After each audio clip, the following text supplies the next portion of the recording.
하나님을 믿는 사람들을 우리가 그 신자라고 말을 하죠. 그러니까 믿는 자라는 뜻입니다. 한문을 풀어하면 믿을 신자니까 믿는 사람들이라는 뜻이죠.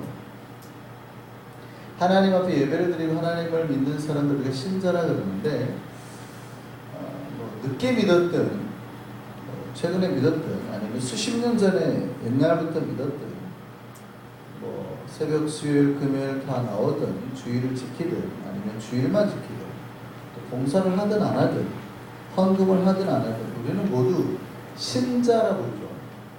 통틀어서 신자라고 부릅니다. 특별히 구별해서 부르지 않습니다. 주일 신자님, 매일 예배 신자님 이렇게 구분하지 않죠. 헌금하는 신자님, 헌금 안 하는 신자님 이렇게 구분하지 않죠. 그냥 모두가 신자입니다. 신자. 그러면 여기서 한번 우리가 생각을 해보시죠. 우리가 신앙이라고 불리는 사람들, 이 신자라고 불리는 사람들의 신앙이 모두 같을까요? 다를까요? 여기 앉아있는 우리가 새벽을 깨울 정도의 믿음이라면 이제 어느 정도 이상은 우리가 됐다고 생각을 하는데, 어쨌든 간에 우리가 주일날 예배에 참석한 사람들의 다 신자라고 그러죠. 다 크리스찬이라고 그러죠. 그런데 그들이 가진 신앙이라는 게 다 똑같을까요? 다를까요? 다 스스로는 믿음이 있다고 말할 수 있죠. 자기들 믿음이 있다고 말할 수 있습니다. 하지만 그들이 가지고 있는 믿음이라는 것이 똑같지는 않다. 우리가 믿고 있고 우리가 하나님에 대해서 가지고 있는 믿음이 사실은 모두 다 다릅니다. 통틀어서 믿음이라고 하잖아요. 그러니까 같이 믿는다고 하는 사람 중에 누군가는 하나님이 진짜 자기 인생의 전부인 사람이 있어요. 같이 예배를 드리는데 또 하나님에 대해서 확신이 있는 사람도 있어요. 근데 혹은 그렇지 않은 사람도 있어요. 근데 그 사람들이 구분되지 않고 다 그냥 신자예요. 구분되지 않고 같은 예배에 앉아있어요. 어떤 사람은 하나님 믿으면 좋고 안 믿어도 라고 생각하는 사람도 있어요. 그러니까 사실은 믿음이 다 다르다는 거예요. 이거를 만약에 우리가 그래프나 데이터로 수치를 딱 넣으면, 그래프로 하면 이제 딱 길이가 나오겠죠. 이렇게 신앙의 길이가. 아니면 데이터를 딱 넣으면 데이터가 이렇게 숫자로 나온다 그러면 100점 만점이라면 5인 사람이 있고 어떤 사람은 78, 90인 사람이 있다. 사실은 다 다른 거예요. 1에 가까운 사람은 거의 진짜 초신자고 거의 99에 가까운 사람은 거의 성자죠.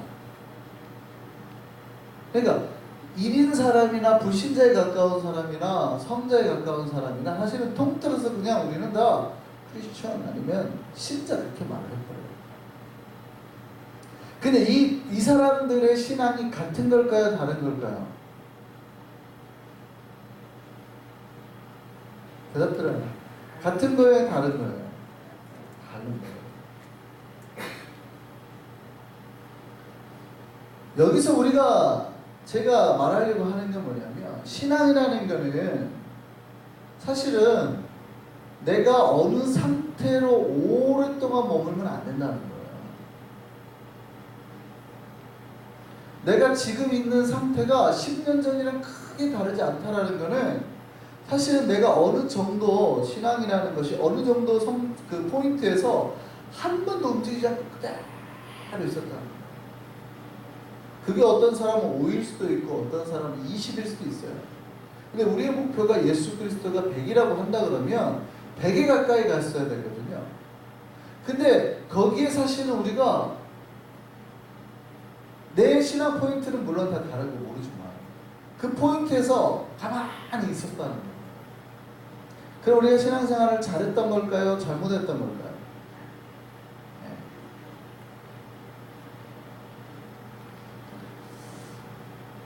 신앙은 변화해야 되는 거예요. 신앙은 어느 지점에 멈추는 게 아니라 변화해야 돼요. 물론 이거는 성장이라는 방향으로 변화를 해야겠죠. 거꾸로 어떤 사람은 90이었는데 막 70, 80, 막 80, 70 떨어질 수도 있겠지만 그렇게 하면 안 되고 신앙이라는 거는 성장이라는 방향, 변화가 저 예수 그리스도라는 그 100%를 향해서 올라가셔야 돼요. 여러분의 신앙이 일이었을 때가 있었을까요? 없었을까요? 있었죠. 처음 예수를 믿고 내가 진짜 말도 안 되게 신앙생활 했던 때가 있어요. 그러니까 제가 말씀드리잖아요. 제가 처음 예수를 믿을 때 찬송가를 4절까지 부르는 거가 이해가 안 돼요. 참 교회 다니면 희한하네요. 무슨 노래를 애국가도 아니고 4절까지 부르나? 1절만 부르죠. 이해가 안 됐어요. 제가 처음 교회 나왔을 때. 그리고 난 다음에 서서 노래 부르는 게 너무 싫었어요. 부끄럽거든요.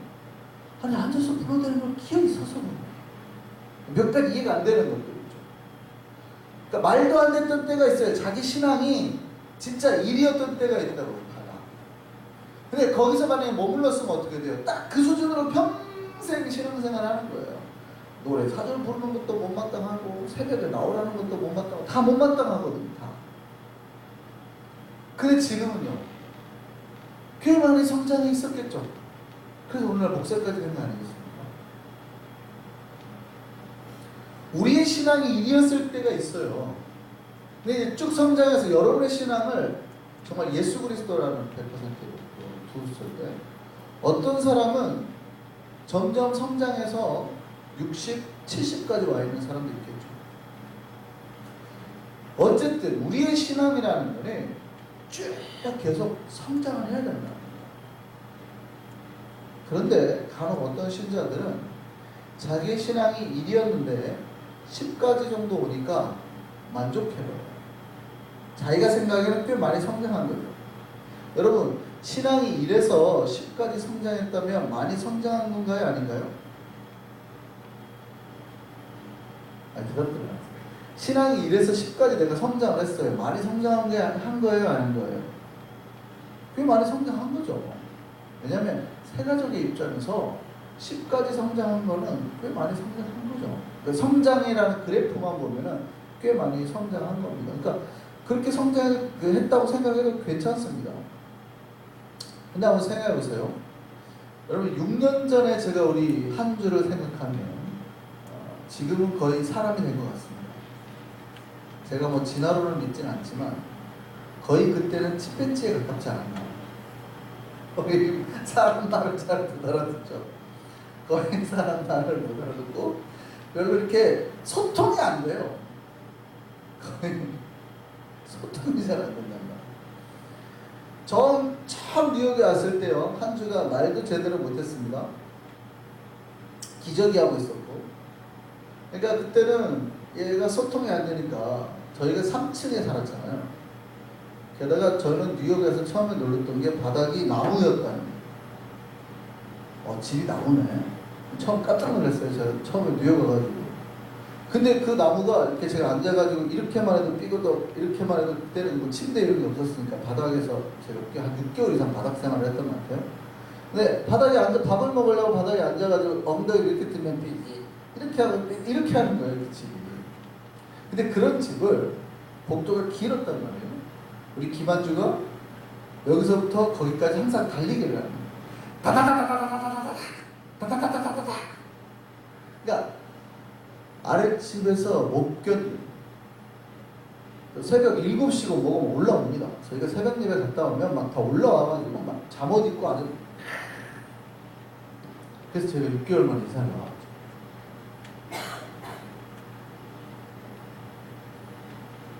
그런데 지금은 꽤 말을 잘 듣습니다. 한주가. 서로 대화도 되고 하지 마라 그러면은 왜 하지 말라는지 이해도 하는 거예요.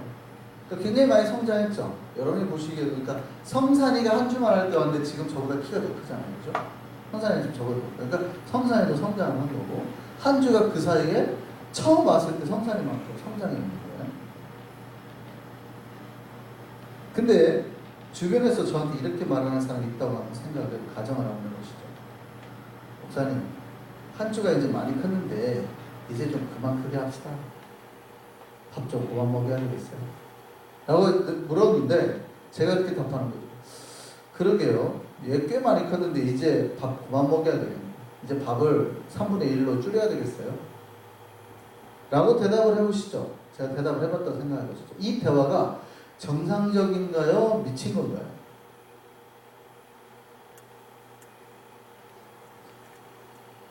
대답을 해보세요. 이 대화가 정상적인 거예요? 미친 거예요? 미친 거죠. 왜냐하면 우리는 다 알아요. 한 주가 아직 다 성장한 거예요? 아닌 거예요? 한참 해야죠. 한참. 아직 성장이 멈춰버리면 큰일 나는 거예요. 한참 해야 되는 거예요. 여기서 이제 됐다고 만족하는 순간, 아니면 그만 먹입시다 하는 순간, 그런 대화는 다 미친 거예요. 큰일 난 거죠. 그거는 뭐냐면 아동학대예요. 아동학대 그런 거를. 내 주변 사람들이 만족한다고 해서, 목사님, 한 주가 너무 많이 컸어요. 하고, 주변 사람들이 만족한다고 해서, 이 아이가 성장하지 않아도 된다고 생각하는 거는 말도 안 되는 짓이죠. 여러분, 신앙도 똑같아요. 여러분 스스로가 여러분을 봤을 때는 신앙이 꽤 여러분이 지금 만족스러울 수 있어요. 나나 아니면 주변 사람들. 뉴욕에 있는 사람들을 비교를 해보니까 우리 한성교회 교인들이 꽤나 신앙생활을 잘한단 말이에요. 꽤나. 왜냐하면 이 말도 안 되는 사람들이 너무 많으니까 저런 것들이 무슨 집사라고 이렇게 보이는 사람들이 주변에 너무 많은 거죠. 내 눈으로 보기에. 그러니까 거기에 비해서 내가 꽤나 신앙생활을 잘해. 그동안은 내가 이래서 10까지 성장을 꽤 잘해왔어요. 그러니까 이제 말은 저한테 그렇게 안 하지만 목사님 이제 좀 천천히 합시다. 우리가 그만 성장해도 될 것 같아요. 목사님. 그럴 때 제가 그럼 우리 그만합시다. 지금까지 해온 것도 어딘데? 라고 딱 거기서 제가 그렇게 말하는 순간 이 대화가 정상적, 영적인 이야기입니다. 정상적인 걸까요? 미친 걸까요? 하나님 보시고. 그렇게 만약에 대화를 했다, 하나님이 그걸 봤다 그러면 완전 이건 어이가 없는 수준이에요. 어이가 없는 수준. 지금 한 주 정도도 안 될 수도 있어요. 영적인 날. 우리가 예수님까지 성장하는 게 우리의 목표니까.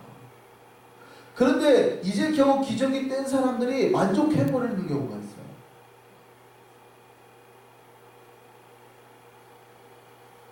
하나님은 과거에 우리의 신앙이 어떻게 어떤 사람이 1일 수도 있고 20일 수도 있고 30일 수도 있지만 과거에 우리 신앙의 크기와 상관없이 현재 우리가 계속해서 조금씩이라도 성장하기를 바라신다는 걸 믿으시기 바랍니다.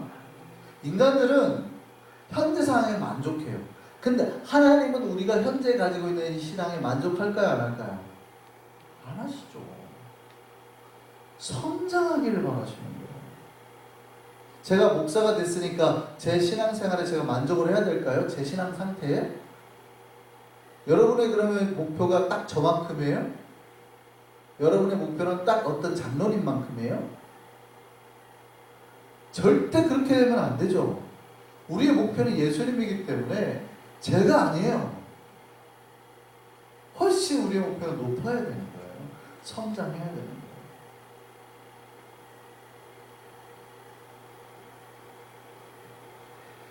우리는 현재 상태, 과거에 비해서 우리가 꽤 많이 성장했을 수 있죠. 그렇지만, 사실일 수 있지만, 그렇다고 해서 우리가 그걸 성장을 멈추게 되잖아요? 그럼 그거는, 아까 제가 뭐라고 했어요? 아동학대라고 그랬죠?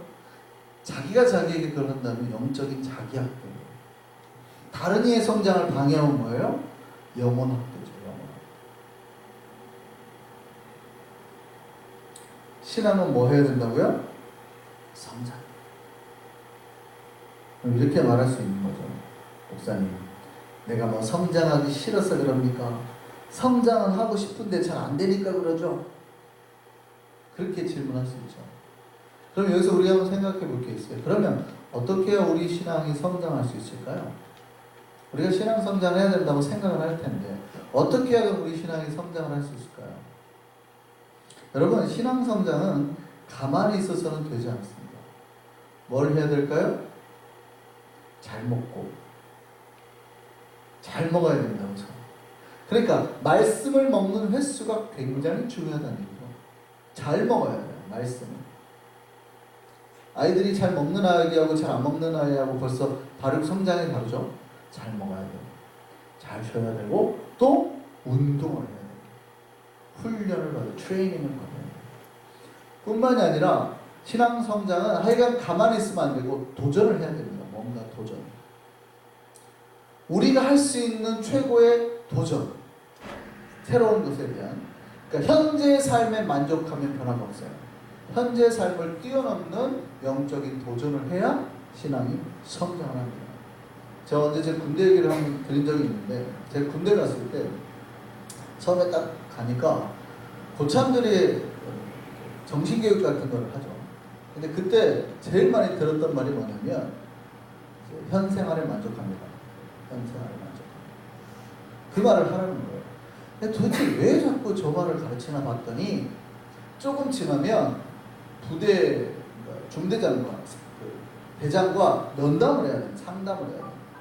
근데 현 생활에 만족합니다라고 하지 않고 어떤 고참이 나 때렸어요. 괴롭혔어요. 하는 순간 어떻게 돼요? 난리 나는 거죠. 소대가. 뒤집어지는 거예요. 그러니까 고참들이 자기가 살려고 이 쫄병이 오면 신병한테 오면 계속 강요하면서 딴 말하고 죽어. 우리가 다 보고 있어. 다 감시하고 있어. 왜냐면 막 주변에 뭐 다른 보는 눈이 있으니까.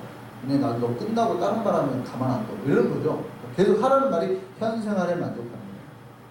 그러니까 다 전부대원을 새로운 중대장 오셔 전부대원을 다 면담하는데 진짜 다 거의 현 생활에 만족합니다. 불만 없습니다. 현 생활에 이거 하라는 거예요. 제가 소대장하고 면접하러 딱 갔습니다. 제가 현 생활에 만족합니다 했을까요? 안 했을까요? 여러분이 저랑 같이 한 7년 사셨으니까 제가 현 생활에 만족합니다 했을까요? 안 했을까요? 안 했죠. 절대 그렇게 안 합니다. 아직 제가 여러분의 제 진 면모가 아직 여러분에게 안 보여주셔가지고 잘 모르세요. 굉장히 지금 아직까지 나이스합니다. 좀 더 우리 하드하게 가야 할 필요가 있어요. 근데 제가 그때 그랬습니다. 그 종교 생활을 못했거든요. 그 부대가. 교회를 주일날 항상 제가 부대는 비상대기 5분 대기죠. 항상 언제 비상이 터질지 모르니까 5분 내에 타야 됩니다. 차에. 항상 비상대기야. 뭐 처음부터 무조건 우리는 제대할 때까지. 그러니까 종교 생활을 못하는 거예요. 언제 터질지 모르니까. 근데 그랬거든요. 상황은 특별한 상황이 없으면 종교 활동을 하게 해주십시오. 그래? 없어요. 부대 내에 도서관을 만들었으면 좋겠습니다. 그래? 없어요. 정말 얼마 지나서 부대 내에 도서관이 생깁니다. 종교 활동을 그 주에 하게 해줘요. 대신에 무전기를 가져가. 비상 떨어지면 바로 가는. 그래서 1994년도 서해 페리오 사건 위도 가는 데 해가지고 침몰했잖아요. 그때 저희 부대가 들어갔거든요. 그날 주일이었어요. 예배 드리다가 다행히 예배는 다 마치고 밥 딱 먹으려고 하는 순간 무전이 비상. 밥 이거 먹으러 오냐? 부대까지 있느니까 뛰어갔어요. 그래서 위도 밥도 못 먹고 위도 페리오 사건 그날 밤 추워가지고 덜덜덜 밤새 덜덜 떨고 새벽에 배 타고 위도를 들어갔죠. 어제 그랬는데 여러분 변화의 요구가 뭐예요? 변화의 요구. 현재 나의 상태에 만족하면 안 돼요. 그 변화의 방향은 좋은 방향이라고 그러죠. 내가 하나님 앞에 신앙의 변화와 성장을 추구하려면 여러분 하나님 앞에 도전을 해야 됩니다. 여러분이 가진 시간을 바치고 물질을 바치고 인생을 바치고 그래서 무언가를 시작을 해야 돼요. 하나님 앞에. 하나님 앞에 아무것도 바치지 않고 있으면 그냥 현재 그 상태로 여러분이 가지고 있는 모든 것들을 이제 소비하면서 끝나는 거예요. 여러분의 시간도 그냥 그대로 소비될 거고 여러분의 돈도 그냥 그대로 소비될 거고 더 이상 뭐 발생하거나 쌓을 필요가 없잖아요. 하나님 입장에서 쌓아줄 필요가 없잖아요. 그냥 그대로 있는 거를 쓰면서 가면 끝나요. 더 이상 쌓아줄 필요가 없죠. 그냥 하나님의 나라 영광을 위해서 하나님이 채워줄 필요가 없어지는 거예요. 근데 내가 이거를 계속 하나님의 나라 영광에서 쓰면 쟤는 더 많이 채워줘야 돼요. 그러니까 내 인생을 계속 하나님 앞에 뭔가 도전하고 바치는 거예요. 이게 없으면 주의 은혜나 능력이나 역사를 경험할 수 없게 됩니다. 도전해야 돼요. 오늘 신앙의 도전 이야기가 나옵니다. 그 주인공이 아람 사람 나아만 장군이죠. 그는 아람의 모든 군대를 통솔하는 장관입니다. 아주 강력한 힘을 가진 아람이라는 나라의 모든 군대의 지휘관이 이건 전쟁, 그러면 전쟁을 해야 되는 사람이죠. 근데 이 사람에게 문제가 있었습니다. 나병에 걸린 거예요. 이 나만의 아내에게는 시종을 드는 이스라엘 소녀가 있었거든요. 근데 이 소녀가 하는 말이 이스라엘 선지자인 엘리사에게 가면 나만의 나병을 고칠 수 있다는 거예요. 자, 이 말이 들렸습니다. 어떻게 해야 될까요? 여러분이라면 어떻게 하겠습니까? 보통 사람이라고 하면 무시합니다. 노예로 잡혀온 여자애거든요. 어린 소녀의 말이거든요. 이렇게 말하겠죠. 어디 어린 것이 함부로 죽음하를 준다고 이렇게 말하겠죠. 이게 레벨이 아예 안 맞는데. 그리고 그 소녀의 말을 듣지도 않을 겁니다. 근데 나아만은 달랐어요. 물론 다급했습니다. 물론 다급했죠. 나병이 더 이상 고쳐지지 않았다는 얘기입니다. 그렇지만 그 소녀의 말에 자기의 인생을 겁니다. 새로운 도전을 시작을 합니다. 그리고 왕의 허락을 맡아서 이스라엘로 향합니다. 인생의 도전을 시작합니다. 근데 놀라운 거는 이게 자기의 인생의 도전뿐만이 아니라 신앙의 변화를 일으킨 사건이 되었다는 거예요. 나아만이 엘리사의 집에 도착을 했을 때요. 엘리사의 집에 엘리사를 찾아서 딱 그 앞에 섰을 때 그때 나아만의 도전에 갑자기 찬물을 끼얹는 사건이 나와요. 갑자기 나아만이 분노가 치밀어오죠. 자기가 그 아람 군대의 거의 왕 바로 밑에 있는 실력자라는 거예요. 예를 들어서 누군가가 저를 찾아왔다고 생각을 해보세요. 누군가가 저를 찾아왔어요. 근데 이 사람이 어느 정도의 실력자냐면 그 나라 전체의 2인자예요. 그리고 기도 좀 부탁한다고 저한테 왔어요. 제가 어떻게 해야 될까요? 나가가지고 맞이해야 되겠죠.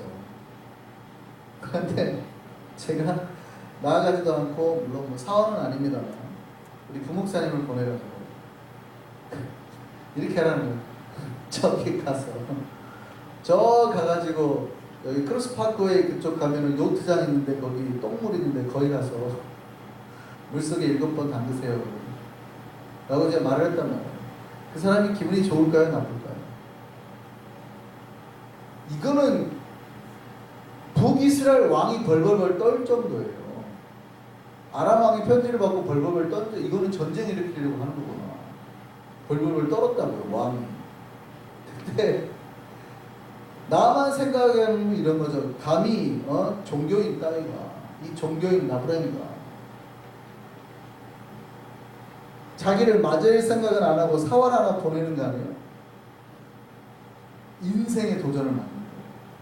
근데 그것도 기분 나빠 죽겠는데 한다는 말이 저기 요단강 가가지고 7번 씻으면 병이 낫는다. 이때 나아만이 자기의 인내력의 한계를 경험합니다. 아니 요단강이 깨끗하면 얼마나 깨끗할까? 요단강이 별로 깨끗하지 않은다. 그러니까 아람의 좋은 강이 얼마나 많아요. 근데 먼 길을 왔는데 이 엘리사라는 놈이 나와가지고 자기는 이렇게 치료해줄 줄 아는 거죠. 하나님 앞에 정성껏 부르고 두 손을 들고 이렇게 손을 자기 몸 위에 대면서 이렇게 정성껏 해줄 줄 알았다는 거죠. 만약 요단강 물이 필요했으면 엘리사가 자기가 직접 가서 길러 와가지고 요단강 물을 부으면서 괜찮으십니까? 물의 온도는 맞으십니까? 이러면서 그죠? 이렇게 해줄 줄 알았다는 거죠, 자기는. 그 나아만이 하는 말이 자기는 그럴 줄 알았다는 거예요. 근데 이 건방진 것이 나한테 얼굴도 안 내비치다가 저가 씻으라고. 그리고 화가 나가지고 아람으로 돌아가기로 했습니다. 그때 나아만에게 아주 좋은 자가 있었죠. 장군님, 선지자가 이것보다 더 큰 일을 행하라고 했다고 했어도 하시지 않으셨겠습니까? 요단강 물에 가서 씻지 않으시겠습니까? 더 큰 걸 하지 않았겠습니까? 근데 하물며 요단강가에 가서 이거 씻으라는 것도 못하겠습니까? 이것보다 더 큰 일도 하라면 하겠죠. 요단강 가서 씻으라는 게 뭐가 힘들까요? 우선 한번 해보시죠. 나아만이 그 말을 들어요. 그리고 요단강에 가서 7번을 씻죠. 그리고 진짜 그 순종 가운데, 그 신앙의 도전 가운데 도전했더니 자기의 나병이 낫게 됩니다. 여러분, 도전했더니 하나님께서 역사해 주시더랍니다. 하나님은 자신에게 믿음으로 도전하는 이들에게 놀라운 역사로 응답하시는 거예요. 나아만이 거기서 도전하지 않았다 그러면, 이스라엘로 가는 도전, 소녀의 말을 듣고 가는 도전하지 않았다라면, 또 엘리사의 말을 듣고 요단강가에서 순종하는 도전하지 않았다라면 자기 인생은 변할 게 없었겠죠. 물론 돈은 많았겠죠. 권력도 많았겠죠. 근데 이제 평생 그 돈과 권력을 낭비하면서 살았겠죠. 회복이나 하나님을 만나거나 이건 없었겠죠. 근데 그가 그 인생에 그런 도전을 했더니, 신앙에 도전을 했더니 치유와 회복을 경험합니다. 우리에게도 이런 믿음의 도전이 있기를 소망합니다. 하나님은 도전하는 자들에게 역사하시는, 놀라운 역사로 응답하시는 거예요. 나아만은 여기에서 멈추지 않고 더 높은 신앙의 도전을 시작합니다. 그가 엘리사에게 와서 했단 말이죠. 뭐라고 하냐면, 오늘 본문에 나오지 않습니다. 뒤에 우리가 월요일 날 때 살펴볼까요? 이렇게 말합니다. 이제 내가 절대 다른 우상을 섬기지 않고 하나님만 섬기겠습니다. 라고 약속하죠. 이제 내가 절대 다른 우상을 섬기지 않고 하나님만을 섬기겠습니다. 단 한 가지 제가 페이버를 구합니다. 제가 이제 돌아가서 왕과 함께 가면 제가 아람의 그 신들 앞에 들어가야 되는데, 혹시 거기를 지날 때 몸을 굽히더라도 하나님께서 혹시라도 저에게 벌 내리시지 않기를 바랍니다. 어쩔 수 없어서 거기 우리 왕께서 보셔서 어쩔 수 없이 가는 거니까 그때만 저를 좀 용서해 주시기 바랍니다. 라고 엘리사에게 페이버를 구하죠. 이건 초신자인 나아만에게는 아주 용기 있는 결단인 거예요. 여러분, 신앙은 이런 거예요. 며칠 전만 해도 나아만은 하나님에 대해서 아예 알지도 못했던 사람 아닙니까? 근데 소녀의 말을 듣고 점점 지금 하나님 앞에 나아가고 있죠. 그리고 하나님 앞에 나아갈 때마다 놀라운 신앙의 역사들을 경험하고 있습니다. 몸이 낫는 역사를 경험하더니 영혼이 변화되는 역사까지 경험합니다. 하나님은 그 하나님 앞에 가까이 나아가는 나아만에게 하나님의 복으로 계속 갚아주시고 계십니다. 치료도, 회복도, 믿음도. 신앙은 이거예요. 하나님의 능력이 누구에게 부어져요? 도전하는 사람. 여러분이 하나님 앞에 가까이 나아가면 나아갈수록 여러분이 평생 경험해보지 못했던 치료와 회복과 믿음을 경험하게 됩니다. 만약에 도전하지 않으면 여러분이 그동안 벌었던 거 그냥 이제 평생 쓰시면서 그냥 살겠죠. 그냥 뭐 계속 소비하면서 사시겠죠. 그걸로 끝날 거예요. 그렇지. 그런데 우리가 하나님 앞에 도전하고 나아가면 하나님은 우리가 평생 경험해보지도 못했던 새로운 것들로 우리를 채우시는 거예요. 치료나 회복이나 은혜들이나 경험. 이게 신앙이죠. 하나님은 누구에게 이런 복을 주세요? 도전합니다. 하나님 앞에 가까이 나아가기 위해서 도전합니다. 우리에게 그런 신앙의 도전이 있기를 바랍니다. 주님은 자기에게 그렇게 기쁨으로 도전한 이에게 복의 역사를 갚으시는 거예요. 그렇게 함으로 신앙이 높은 것까지 성장하게 됩니다. 그렇게 신앙의 도전으로 주님 계신 곳까지 성장하고 나아갈 수 있는 우리 삼성교회 한성의 백성들을 소망합니다. 기도하겠습니다.